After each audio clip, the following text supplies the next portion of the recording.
Bienvenidos a Comic una semana más y tenemos aquí Telémaco, el primer tomo de 4 que vendrán en busca de Ulises. No, Ulises no. Y un viaje por la mitología antigua, ya sea de Homero, de la Ilíada, de Odisea, aprovechando toda esa mitología y recrean aquí un mundo propio. Un viaje iniciático del héroe con el hijo de Ulises en busca de su propio padre. Pues esta pequeña joyita de los autores Kit Toussaint, no sé si lo diré bien, Kenny Ruiz y sobre todo de la colorista Noiri, que es la autora de Oviedo y por eso tratamos este cómic aquí. Pues Telémaco, como hemos dicho, es el primero de los 4 tomos que supuestamente vendrán. Y este primero, pues bueno, tenemos aquí una obra bastante curiosa. Y vamos a hablar un poquito de los autores y por encima, de Keith Toussaint, redactor, guionista y traductor, y publicó Sangrante Chicago, guionizó Snoce y Notorious Circus y A la sombra del convoy y Holian.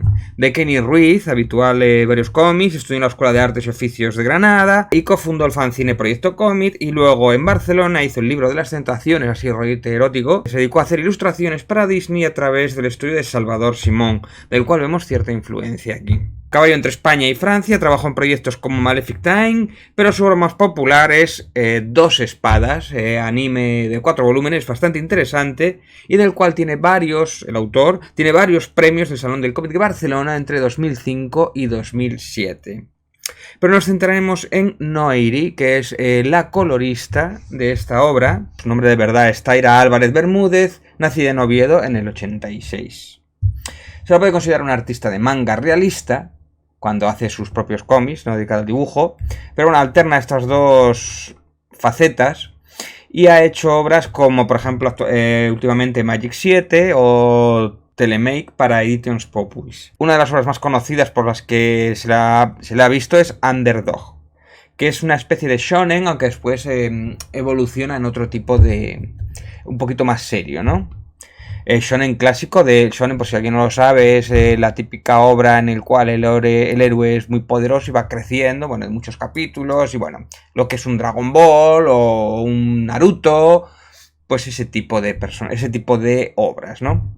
También ha hecho varios doujins, que son parodias de distintos mangas. Eso es una cosa que también le gusta. Bueno, esta obra, Telémaco, originalmente nació en la revista Spirou. De hecho, algunos de los dibujos de Kenny ha sido portada de la revista. Pues en la revista Spirou viene a ser lo que era la antigua, pues Mortadelo, la revista Mortadelo o Guay, en el cual se publican 4 o 6 hojas de distintos cómics, y de vez en cuando salen los recopilatorios, ¿no? Y este es el caso de Telémaco, que aquí en España ha sido recopilado por Dolmen en esta obra, tapadura buena, por el precio escaso de 15,90.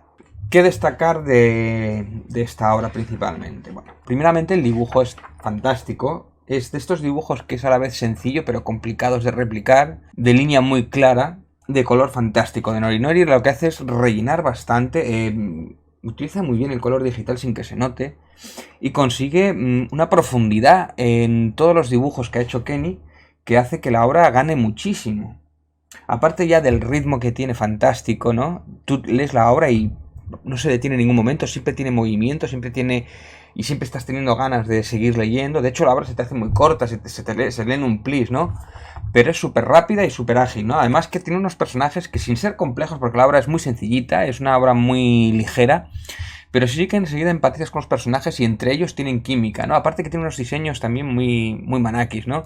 Pues algunos personajes, ya sea con los dos personajes o de los otros, el ogro el hijo del ogro que tiene, son diseños muy simpáticos, ¿no? O del Séfiro, ¿no? De este especie de discípulo de la deidad del señor del viento, del dios del viento, que les acompaña. Pues son dibujos muy manakis y muy, ya os digo, muy entre la mezcla entre Disney y manga. Está ahí una cosa intermedia, ¿no? Ahí se ve la importancia de las influencias del autor, porque hay una mezclanza de distintos ámbitos tan distintos como es del cómic franco-belga y del manga tan japonés, que que lo hacen suyo y hacen de una obra casi única, ¿no? Con una personalidad propia, ¿no? Es decir, que también, por ejemplo, las hojas tienen muchas viñetas, por lo cual sí que consigue contar bastante historia, no se estanca la historia, en pocas hojas te cuenta bastantes cosas, ocurren muchas aventuras, cosa que no es como en otras que te rellena una hoja con 3 viñetas y claro, en 60 hojas pues no les da tiempo, ¿no? Aquí le da tiempo a contar todo lo que quiera, evolucionar, incluso a que los personajes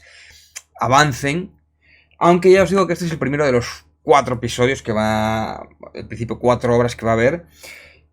Pero bueno, sí que has visto el héroe evolucionar, sí que has visto desenvolverse, a la protagonista, la chica, sí que tiene bastante potencia, sí que hay un poquito aquí de mensaje femenino, un poquito de que las mujeres, bueno, pues ya sabéis que las obras clásicas eran un poquito machistas, o un poquito de, pues bueno, yo, mi hija la caso con tu hijo, no sé qué, y no mandaban nada, y aquí es como que se reivindican un poco, aunque es un poco acrónico con respecto a lo que te está contando, como es una obra graciosa y además dirigida principalmente a adolescentes, sí hay un mensaje reivindicativo moderno, pero que le hace gracia, ¿no? Porque además se lo toma con bastante humor, ¿no? Y bastante ligereza. ¿A qué me recuerda bastante? Pues mira, esta obra, con esta mezcla de dibujo y de modernidad, me recuerda mucho a una obra que es... la tengo por aquí, voy a enseñar un poquito, que es Perceban, de la influencia. Os lo aconsejo muchísimo, tanto en el estilo visual como en lo que cuenta, aunque esto es de las Caballeros de la Mesa Cuadrada.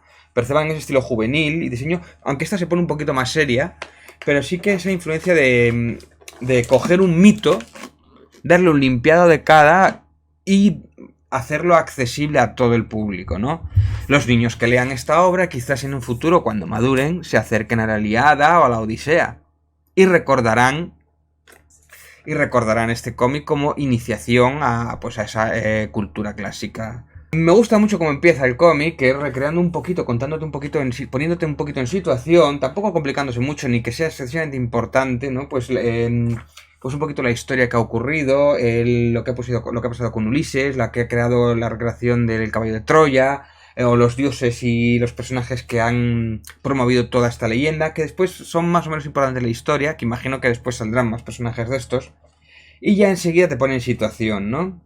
Me ha hecho mucha gracia que, por ejemplo, todas las chicas son guapísimas, bellísimas, ¿no? Y si hay un poquito de los hombres siempre, ay, que se enamoran de las chicas, ay, que tienen un poder de la belleza, ¿no? El trabajo de Noiri es espectacular, como os digo, en darle movimiento, en darle profundidad a los dibujos. Mira, por ejemplo, además en distintos tonos. Y sobre todo también otra de las cosas muy importantes que me ha hecho bastante gracia es la expresividad que le da a los personajes por parte de Kenny Ruiz, ¿no? En todo momento sabes lo que está pensando o lo que le pasa al personaje, ¿no? Cosa que a mí eso siempre me ha parecido muy difícil, ¿no?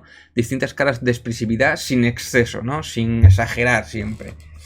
Un poco, ya os digo, esas caras un poquito más grandes de lo habituales, tipo manga, que son más expresivas. Además también es capaz de contar muchas cosas en poco tiempo, porque aparte de lo que le pasa a los dos otros protagonistas, si consideramos a Logro que les sigue también protagonista, es que también consigue contarte a la vez todo lo que pasa por detrás y que va avanzando a medida que ellos van siguiendo su propia odisea. Y todo lo que ocurre detrás, o esos pequeños movimientos políticos, pues también hace que la trama avance y bueno, pues pasen más cosas, ¿no? Y no es una aventura de solo 2 personajes, sino que hay todo un trasfondo, aparte de todo lo que es la Ilíada o la mitología Ilíada, que se aprovecha de ella para que la historia gane en presencia, gane en profundidad, ¿no? Es decir, si tú conoces la mitología o te suena un poquito, vas a sonreír con los dibujos o los diseños o algunos chistes o algunas gracias que hace con respecto a ellas, ¿no? De hecho, dentro de poco va a salir el segundo tomo, del cual ya tenemos alguna portada por aquí que mostraremos y que sigue con las aventuras de estos 2 personajes. Y la verdad es que cuando terminas el cómic te quedas con ganas de que quieres más ritmo, quieres más de esto, ¿no? Porque es que se devora en un segundo. Destacar sobre todo los colores vivos y la profundidad que tienen, que son súper vistosos, y el aprovechamiento de la mitología para que los episodios distintos que va pasando su hijo, pues le dan esa fuerza a este cómic, ¿no? Es decir, aquí hay un trabajo que parece sencillo, parece fácil de hacer, pero amigo, aquí ha habido un estudio de la mitología, ha habido un diseño bien de páginas para que eso tenga un ritmo. El que se lea fácil no significa que sea fácil de hacer. Aquí ha habido una planificación muy buena, seguro que ha sido un trabajo duro, tener que diseñar y que haya un ritmo. Eso no es fácil, no lo hacen todos los dibujantes, ¿no? Aquí hay un callo, como quien dice. Y el que se lea tan rápido, tenga tanta velocidad, eso significa que aquí hay unos profesionales importantes, ¿no? Y después eso, que te deja con ganas de más. A mí me ha dejado gustoso de leer este cómic y sí, me ha interesado muchísimo. Así que lo aconsejo fervientemente. Esta tapita del cómic son unas 60 páginas y muy gustoso, sí señores. Por cierto, nadie ha pensado que cuando tienes un cíclope como protagonista, como uno de los protagonistas, lo difícil que es darle expresividad con un personaje que solo tiene un ojo. Bueno, pues aquí lo consiguen, un trabajo estupendo, porque claro, los ojos es la mitad de la cara prácticamente. Y con un ojo tú sabes lo que está pensando este ogro, este cíclope. Eso, a que no lo habéis pensado, ¿eh? Ay, cómo echamos de menos revistas como el Mortadelo, el Guay. Con estos recopilatorios yo los compraba en la infancia y bueno, parece que eso se ha perdido. Pero allí arriba en el norte no. Eso sigue siendo como debería de ser aquí en España, sigue vendiéndose. Y también destacar, pues bueno, esta línea de autoras nuevas que hay, sobre todo iniciadas con el anime, con el manga, que hay una buena cosecha de autoras y hay que reivindicarlas.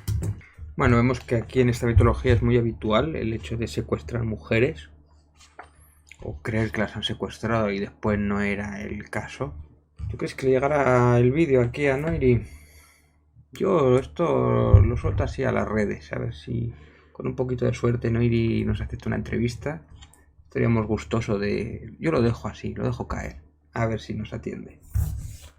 Hasta otra, la semana que viene, volveremos con más obras asturianas, sin dejar de aconsejar este maravilloso cómic. Muchas gracias por atendernos, suscribiros, que he de salir de pobre.